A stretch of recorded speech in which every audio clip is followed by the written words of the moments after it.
actually a quote that was buried deep within, which just shows you the rot at the center of the U.S. economy. Quote, many American companies keep little or no inventory because they do not want to tie up cash in stockpiles of costly materials. One of the metals, for example, subject to the new controls, dysprosium oxide, trades for $204 per kilogram in Shanghai, but much, much more than that outside of China. Meaning that you, first of all, you would be competing for almost 10% of whatever of the minerals or the refined minerals and magnets and other inputs that you need for your car. But second, that you are in a situation where when you create, produce over 90% of something and you yourself have nothing on the balance sheet, again, we are looking at just a freeze of economic activity. I would rather shut my entire production line down at that point and just wait and see what the hell is going to happen. The exact opposite of what you want in intended policy. So remember, they have a lot of cards here. You know, the infamous line, like, you have no cards. That's true for Ukraine, not true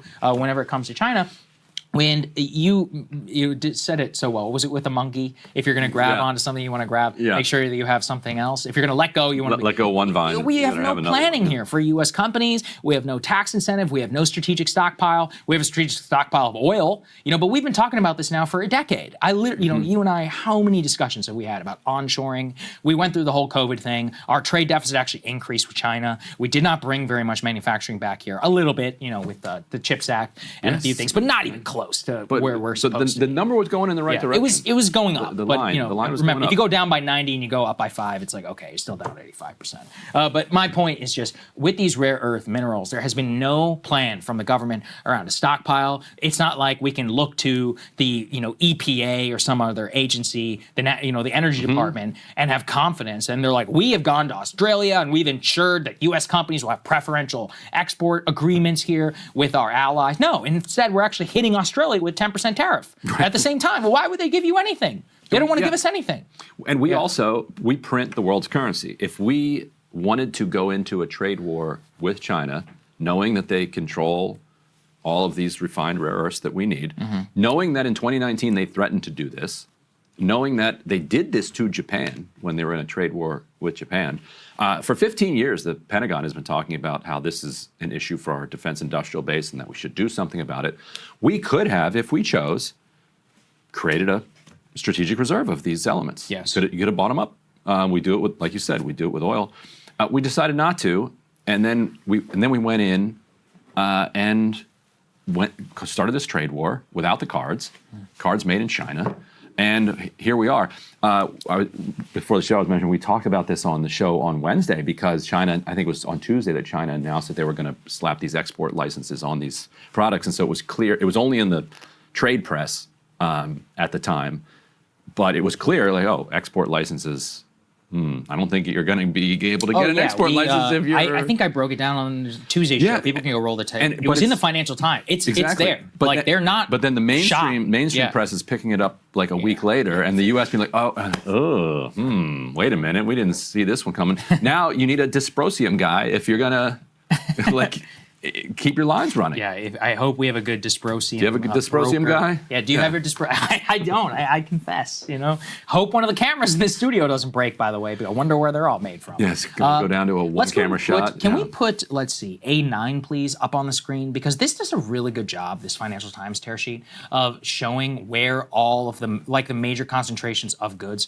from China. It's even more shocking sometimes, even when you look at it. 80% of smartphones, 66% of laptops, and that is only the finished product. I'm not even talking about the input products. Some 69% of lithium-ion batteries. You have 3/4 of all children's toys. You have 50% of headphones. You've got 56% of sports footwear. You've got 53% of rubber footwear, ceramic sinks. I mean, you can go down the line for video game consoles, 86%, electric fans, 88%, Christmas festivity goods, 87%. I guess we won't be saying Merry Christmas in December. Stainless steel China won the war on goods, Christmas. 86%. Plastic kitchenware, 80%. Now, do you need to fulfill life and have plastic kitchenware? I don't even use plastic kitchenware, I can tell you that, because I'm concerned about some of the inputs and all that. But is it that easy to buy? No, it's not. And you know why people use it? Because it's convenient and because it's cheap. Can we blame them? No, not in the current economy that we're in. If we want want all as a country to be buying like Lodge, cast iron steel pans and stuff like. I'm all for it, but you need a real cultural revolution, I think, in terms of convenience and the way that our entire society and daily life and all of that is structured. Right now it's like weirdos and crunchy granola moms who are into that stuff, but the rest of the world the rest of the country's trying to eat, and they're trying to make sure that you can work 2 jobs and not be bankrupt, rather than have to rely on a lot of these other health concerns or whatever. And that's kind of my point around the entire thing. We are so dramatically reliant on China, and I would love to be able to change that. I don't think it's made our lives materially much richer. However, with no government dollar for dollar policy, industrial policy, just general theory about preparation, how can the public not conclude that this is not just a chaotic process that with a net effect that will just make everybody much worse off in the immediate term? That's effectively what has happened here. Yeah, and the structure of the deal that we had cut with China was effectively, like you said, designed in Cupertino. So Cupertino's going to do they're going to have the nice cushy laptop jobs. Yes. And China's going to make those laptops for those laptop jobs. And the Cupertino people are going to make most of the money out of that. Like, this is Intel is the same thing. The major amount of wealth is going to flow to these vice presidents, these middle managers, like a service economy, and then to the Apple Store employees who are, an Apple Store employee makes more than if you opened a factory and were paying somebody to screw in like the screws into the iPhone. You're actually paying more for that person there. So that's the deal.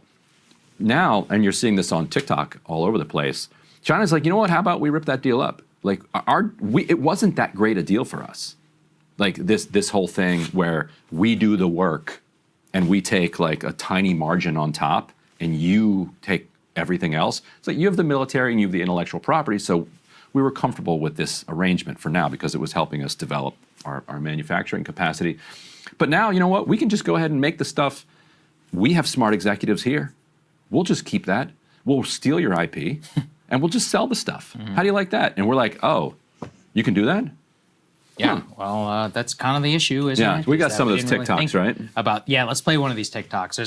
There's a guy who has apparently bunch been of going these viral dudes. It's so good. on TikTok, and not just him. There's many others who are just blowing up on TikTok right now. I hate that I even have to say those words, but let's talk about this before we can. At the very same time that the TikTok is obviously putting its finger on the algorithm of trying to undermine Trump's tariffs, he's trying to save TikTok. Right? So, a little ironic there.